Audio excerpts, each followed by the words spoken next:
The leaked iPhone 17 Slim isn't what you think it is, because we just got a brand new report this morning that's extremely suspicious compared to the previous leaks. So I started digging in and putting the puzzle pieces together, and I think I've finally figured out that this new iPhone 17 Slim is actually the Ultra in disguise. Let me explain. Going way back to 2022 for the original Ultra leaks by Mark Gurman, he said that the iPhone 15 Ultra model could replace the Pro Max in 2023. And then in February of 2023, he updated the leak saying that the Ultra is now supposed to be alongside the Pro Max as a new model and not replacing it. We then had some render artists design the Ultra to make it look like the Apple Watch Ultra, which looked beautiful, but let me just spoil it for you right now. This is nothing close to what the real Ultra will look like. Then in September, right before the iPhone 15 Apple event,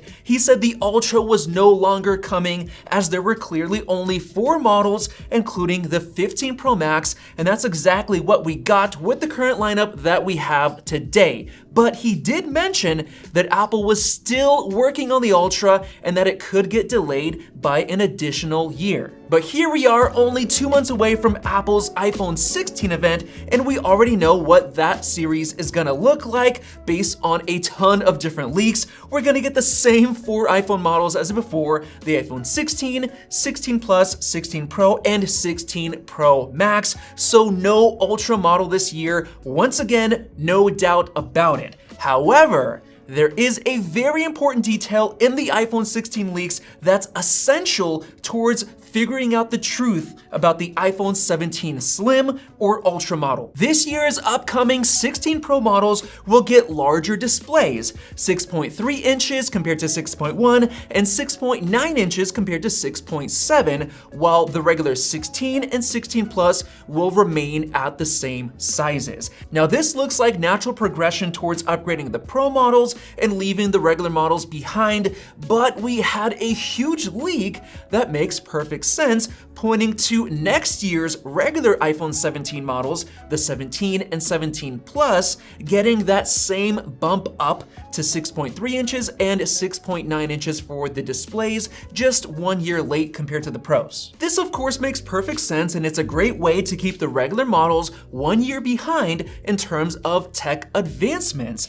The only problem is that this directly goes against all of the new iPhone 17 Slim rumors that we have been getting. But before I move on, I want to show you the world's first wallet with built-in Find My. Yes, say goodbye to those thick AirTag wallets and hello to the Geo wallet from our sponsor ESR, which you'll never lose again thanks to the super slim official Find My module, which is super easy to connect to your iPhone and track within the Find My app, even allowing you to play a sound to help you find it. Even better, it comes with this cool little charging cable that gives you 5 months of battery life for only 2 hours of charging time, and it can be recharged repeatedly, making it more environmentally friendly compared to regular Find My, which requires battery replacement. The wallet itself is super thin, just 15 millimeters, so it'll easily slip into your pocket, and it comes with ample storage for all of your essentials, like 4 easy to access card slots,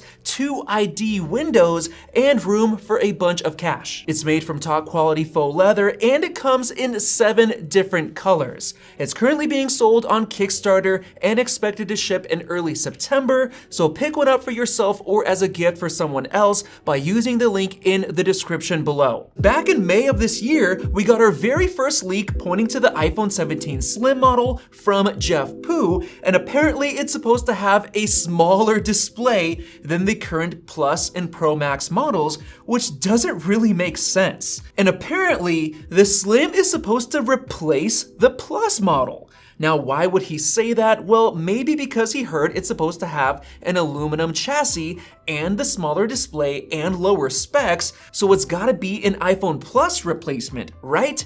Well, it gets even weirder when we look at the leaks from The Information, who claimed that there would be an all-new iPhone 17 model next year with a significantly thinner design with a price tag higher than the current Pro Max model, suggesting that it would become the new highest-end model in the lineup. This obviously means that it can't be a plus model replacement, seeing as it's a new additional model and it's gonna be the most expensive. But the biggest deal from this leak is that it's supposed to have a major redesign akin to the iPhone 10, or basically the biggest redesign in 8 years. He said that the rear cameras would move from the top left corner of the device to the top center, which, yeah, that's a massive deal because in the entire history of Apple's iPhone, they have always had the camera bump in the top left corner. This, of course, hints at this phone being a really big deal, and it better be the most expensive flagship model. He also said the dynamic island is supposed to be getting slimmer, which makes sense only for the flagship model. And then, just this morning, we got a brand new leak from the leaker Ice Universe claiming that the new iPhone 17 lineup would have just 4 models. The 6.3-inch iPhone 17, the 6.3-inch 17 Pro, the 6.9-inch 17 Pro Max, and the brand new 6.65-inch iPhone 17 Slim, which is the most expensive and highest end model. But the weird part is that for some reason, the most expensive Slim model somehow isn't supposed to have the highest end specs. It's apparently only getting a dual rear camera system, an aluminum chassis, and only 8 gigs of RAM compared to 12 gigs on the new 17 Pro models. So what gives? What is the truth about this new iPhone 17 Slim model? Well, get ready to be mind-blown because all the puzzle pieces come together perfectly. The new iPhone 17 Slim model is actually the iPhone Fold. Yes, the iPhone Fold, which was leaked years ago from multiple sources, but it's not gonna be called the Fold, it's gonna be called the Ultra, because that's how Apple likes to name their devices, matching the Ultra on the watch and the Ultra in their M series chip naming scheme. So the iPhone Slim, the iPhone Ultra, and the iPhone Fold are actually all the same device, the highest end foldable that we've been waiting for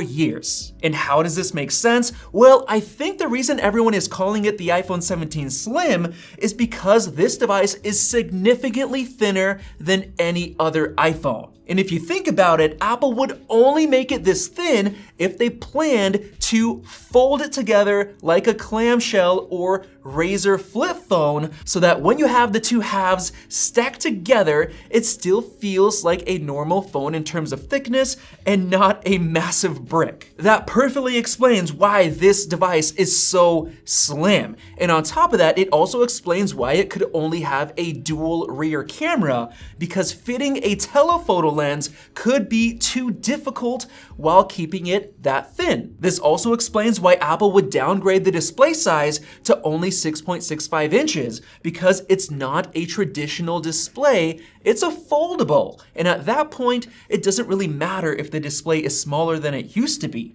It's fundamentally different and no longer matters for size comparisons, especially since the aspect ratio is likely to change as well. On top of that, the lower specs, despite a higher price tag, could also make sense with Apple marketing the foldable aspect instead of having the best possible specs as the selling point, especially since the foldable feature will make it a lot more expensive for Apple to produce, so they've got to cut prices somewhere so it doesn't end up costing like $2,000 or something. And that right there fully explains all of these leaks. It's the iPhone Ultra, which is Apple's first foldable phone with a smaller display explained away perfectly by the foldable design, which also fully explains the confusion around the Slim naming, with it being oddly too thin compared to the phones that we have now. So with that said, hopefully you enjoyed this video, and if you have any additional thoughts or ideas with this new iPhone, let me know down in the comment section below and subscribe above for more videos like this one. Thanks for watching, and we'll see you in the next video.